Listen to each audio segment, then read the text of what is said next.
This is the download from Sounds Profitable, the most important news from this week and why it matters to people in the business of podcasting. I'm Manuela Bedoya. And I'm Shreya Sharma. This week, why sports podcasts are a slam dunk for podcast advertisers, our quarterly earnings roundup, how the buy side of advertising defines premium content, how podcast advertisers are embracing Latino podcasting, and Netflix launches their ad-supported tier. Let's get started. There's no denying the synergy of sports and advertisers during regular game seasons, but a new article from Marketing Brew's Alyssa Myers highlights how podcasts can easily fill that gap the rest of the year.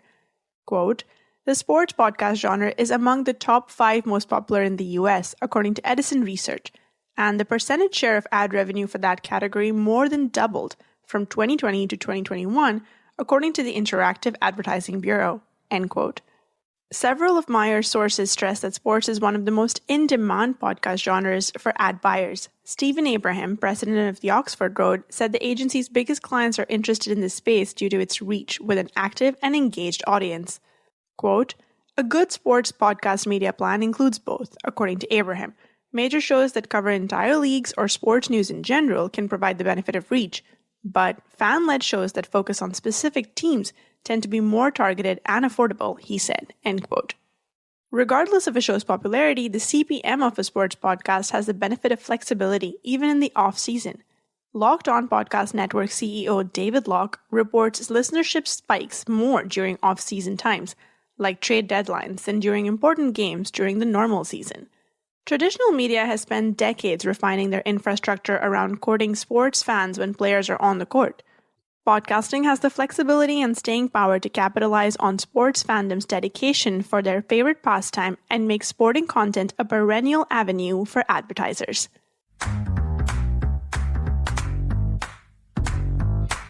It's time for what's becoming a quarterly event here on The Download. Quarterly earnings reports are here. Most of what we're reporting on today has been released in the past week, but in the interest of gathering everyone together, we'll open with Spotify. As we covered back in October, Spotify shares dipped after their earnings call, in which CEO David Eck announced price increases coming in 2023. In good news for Big Green, they report 456 million monthly active users, up 20% year over year, 195 million of which are paying subscribers, representing a 13% year over year jump. iHeartMedia is up 7% year over year on revenue, with a Q3 total of $989 million. Their digital audio group revenue hit a 23% year over year increase, with podcast revenue hitting $91 million. On Wednesday, Veritone posted their Q3 financial report, $37.2 million in revenue with a 64% year over year growth. Odyssey's financial report shows total revenue down 3.8% year on year. Their digital revenue, including podcasting, made $62 million in the quarter. As Pod News' James Cridlin reports, this is up 2% year on year, but 10% down quarter on quarter. Cridlin also said, quote, "The company is threatened with stock market delisting. Stock hit a record low of 27 cents yesterday," end quote. Acast's Q3 has been positive, with revenue up 21%, amounting to $29.8 million when converted from krona. In their significant events recap, they list the Podchaser acquisition, the partnership with Wondery to translate and record successful podcasts in Italian, and their agreement with Rep, the New York Times, to sell UK ad space on New York Times podcasts. They also note Amazon functionally purchasing all ad space on Acast podcasts through the deal struck just after the reporting period, so Amazon can run Acast shows ad-free for Amazon Music subscribers.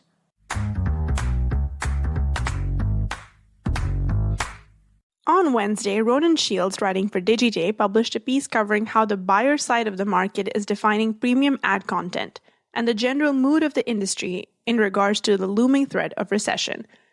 The piece quotes panels from multiple relevant conferences in New York City last week. Quote, "Just about everyone in the industry is bracing themselves for a recession with swinging cuts to advertisers' budgets expected."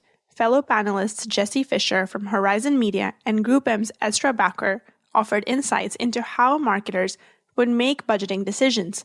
They both pointed out how priorities will delineate depending on whether they are an emerging or mature brand, end quote. Fisher predicts smaller brands will focus more on awareness campaigns instead of focusing on ROI. Quote, but if you look at a more mature brand, you know that's really well positioned. They might shift spend into more measurable channels and types of activations because they really want to make sure that if they're spending $1 million, they're able to see $1.1 million in ROI, end quote. Programmatic investment lead at Group M, Estra Bakker, suggests marketers and media agencies have evolved enough to withstand the brunt of an anticipated economic downturn better than the 2008 recession that led to sweeping cuts. While DSPs and premium publishers are using tools like the Trade Desk's Open Path to form direct relationships, media agencies are similarly getting together with supply-side platforms. An anonymous source at Brand Safety Week told Digiday, and I quote, "It's not possible for us to talk to 10,000 publishers, but it is possible for us to talk to 50 SSPs. So we might look to see how much we're spending with, say, 10 to 15 publishers via DSPs, and then look to see which SSPs have unique supply, unique data, and transparency on things like show-level data." End quote.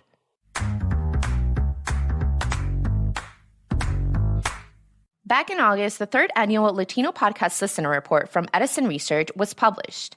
As dedicated listeners might remember from our coverage, the report delivered promising news, including the statistics that 59% of U.S. Latino adults have listened to a podcast at least once.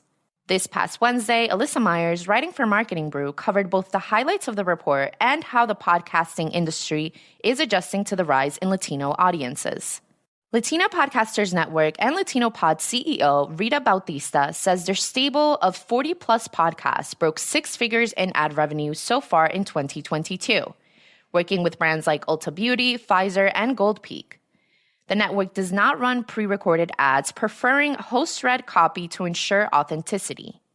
Quote, "There's absolutely a lot of interest in the Hispanic opportunity by many advertisers," said Jesus Lara, president of Univision Radio, including its Euphoria audio network.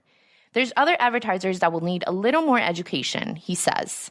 Lara stressed that authenticity has to be paramount when building ad creative.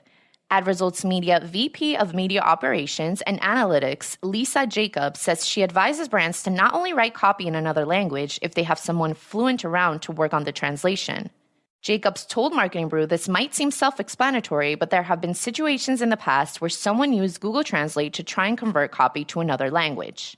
Bautista says she's seeing brands follow the advice of people like Jacobs, though there is room to grow. Quote, "The needle is moving. It's not moving as quickly as it needs to be, but I do commend these companies that we've been working with for trying their best and making sure that they are working on these efforts and asking for feedback and looking towards the right types of networks to advertise with in order to get this right." End quote.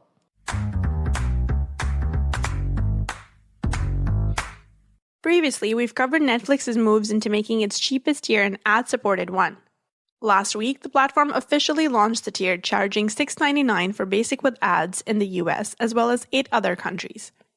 Marketing Brew's Kelsey Sutton reports the ad loads are capped at 4 to 5 minutes of advertising per hour, and the formats are pre- and mid-roll. Sutton and others from Marketing Brew used accounts on the new tier to catch the new ad breaks in action. Quote, "Brands we spotted while watching Gilmore Girls and Ozark included everything from luxury brands like Louis Vuitton, Tiffany & Company, and Bulgari to tech brands like Beats by Dre and Google. Apartments.com, Best Western, Booking.com, Cadillac, CeraVe, Duracell, Michelob Ultra, and Subway were also spotted in the mix." Unquote. Sutton reports the exercise found an average of 3 ad breaks per episode, amounting to around 60 seconds total of mid-roll plus the pre-roll that ran before the episode began. Quote, "It remains to be seen how many of Netflix's around 223 million global subscribers will opt to watch with ads. In a poll last month, most Marketing Brew readers said they'd keep their existing ad-free subscriptions, but 14% each said they'd either sign up for Netflix on its ad-supported tier for the first time or switch their existing ad-free subscription to the ad-supported tier." End quote.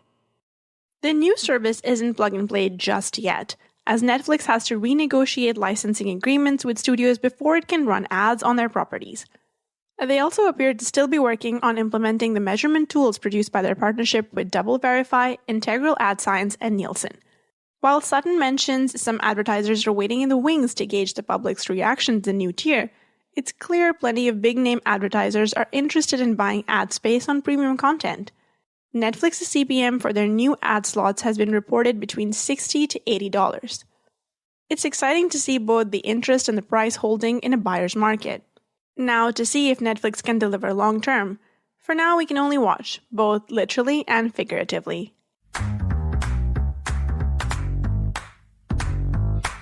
Finally, it's time for our semi-regular roundup of articles we're calling Quick Hits. These are articles that didn't quite make the cut for today's episode but are still worth including in your weekend reading. This week we have The Holiday Campaigns Have Begun. Here's what we're seeing so far by Katie Hicks from Marketing Brew. A breezy breakdown of what tact major brands are taking with their holiday season campaigns this year, with trends developing around addressing inflation and families celebrating together. These are the salaries Warner, Amazon, and Sony offer for audio jobs by Ashley Carmen for Bloomberg. Last week's issue of Carmen's newsletter Soundbite features a look at salaries for a variety of companies working in audio, now that New York City has passed a new law requiring good faith salary ranges on open positions. And that was The Download, brought to you by Sounds Profitable. Today's episode was built using Spooler and hosted on Triton Digital's Omni Studio. Find out more at spooler.fm and omnistudio.com. I know we went through these stories fast, so be sure to check out the links to every article mentioned, right in your podcast listening app or on soundsprofitable.com/thedownload. And thank you for sticking with us as we bring you the top stories you might have missed from the past week. I'm Manuela Bedoya. And I'm Shreya Sharma. Our producers are Brian Barletta, Gavin Gaddis, and Tom Webster. Special thanks to Omni Studio for hosting The Download, and thank you to you for joining us. Robot? Download complete.